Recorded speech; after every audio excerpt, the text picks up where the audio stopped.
This, we go to Karl Rove. Karl, thanks for being with us. Appreciate it.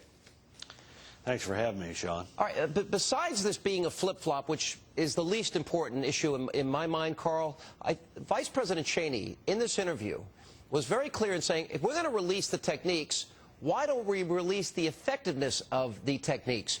George Tenet said that this program alone on 60 Minutes was worth more than the FBI, the CIA, the NSA, and what they have been able to tell us about future attacks. So is that fair to release all of these documents? Sure, as long as they've released the limits to which America will go to extract this information, let's share the information that was extracted and saved America from further attacks. We know, for example, it's already been part of the public record that the interrogation of these high-value targets kept them from being able to attack Los Angeles by flying airplanes into the Liberty Tower, the tallest building in Los Angeles, which was one of their plans.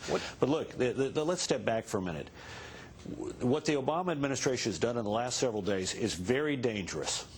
What they've essentially said is, if we have policy disagreements with our predecessors, what we're going to do is we're going to turn ourselves into the moral equivalent of a Latin American country run by colonels and mirrored sunglasses, and what we're going to do is prosecute systematically the previous administration or threaten prosecutions against the previous administration based on policy differences. Is that what we've come to in this country?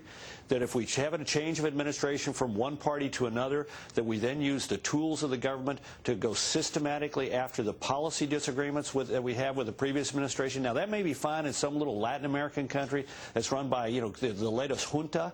It may be the way that they do things in Chicago, but that's not the way we do things here in America. Well, and I thought this was reprehensible, not only Mr. Gibbs, but also, frankly, with all due respect to the President, what he said in the Oval Office today when he implied that he was open to and would encourage his Attorney General to look at should charges be filed against the former Attorney General and the lawyers who prepared these memos. I thought it was reprehensible. Well, these guys now going to all have to get lawyers here and lawyer themselves up.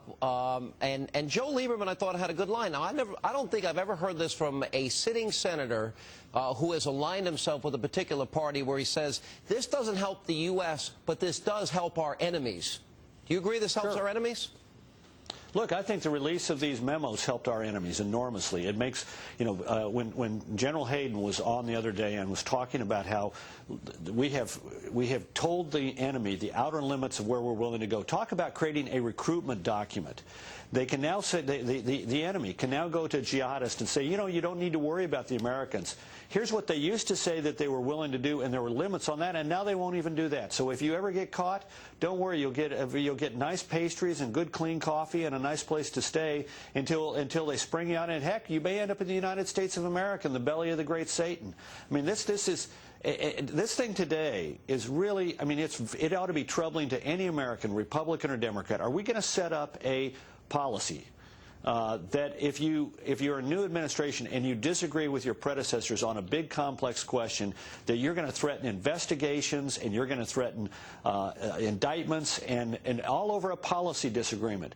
And not only that, but think about this. We're sitting here saying to our intelligence agencies, keep America safe.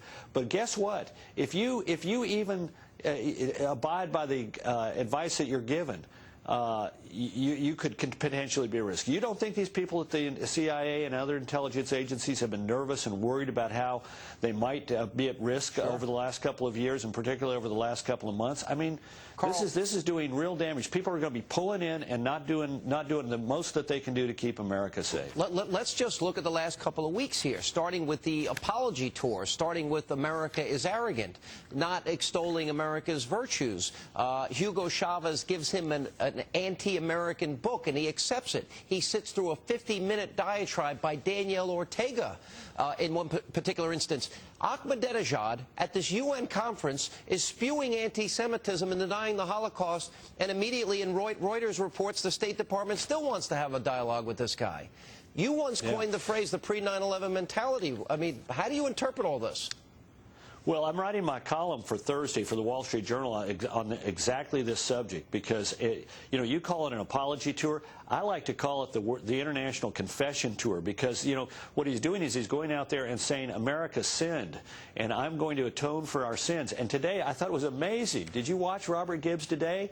He was asked about the trip and all the things that the president was saying, and he said that President Obama had changed the image of America around the world, and that as a result, we are safer and stronger. No, we're weaker. If you're an ally of the United States, and you look at how, look, you're in a Baltic country or Poland or Czech, and you've stood up with the United States and said, you bet, we're going to help you put up a missile defense over Europe to protect us against an Iranian missile coming our direction. And the Russians step up and say, if you do that, we're going to target you with weapons, with nuclear weapons. And you stand strong with the United States. And then you have Barack Obama saying, well, you know what, we really got to review this policy seriously, because I really don't want to, you know, our relationship with the Russians has been allowed to drift. So maybe I need to hug the Russians closer. You know, you're an ally of the United States in the Baltics, Poland, or Czech, and you're now saying, what the heck is going on in America? You look down in Latin America, and you're an ally of the United States, and that nut Chavez is up there, you know, glad-handing the President of the United States, and the President has not even done the minimal thing of saying, you know, before I meet with Chavez, I'm going to make certain that I am seen standing with our allies in the region, so I don't give a propaganda victory to Chavez. So the first thing people see is me standing with our allies in countries like Colombia. And instead, you know, if you don't think those images of Chavez and Obama are being played around the region and being spun in a way that is advantageous to Chavez, we are kidding ourselves. And why are we doing this? It's because this president believes that his personal popularity is somehow going to change the world. You know, it didn't in Europe when he went over there for the G20. It didn't in NATO when he went for the NATO meeting. It didn't in Turkey. It didn't in Latin America. He is underestimating our enemies and overestimating his personal popularity and his charm. I'm going to tell you, through the prism of history, in 90 short days, he's changed this country and he's put us on a weaker footing. Karl Rove, thanks for being with us. Thank you, Sean. Appreciate Thanks for having me.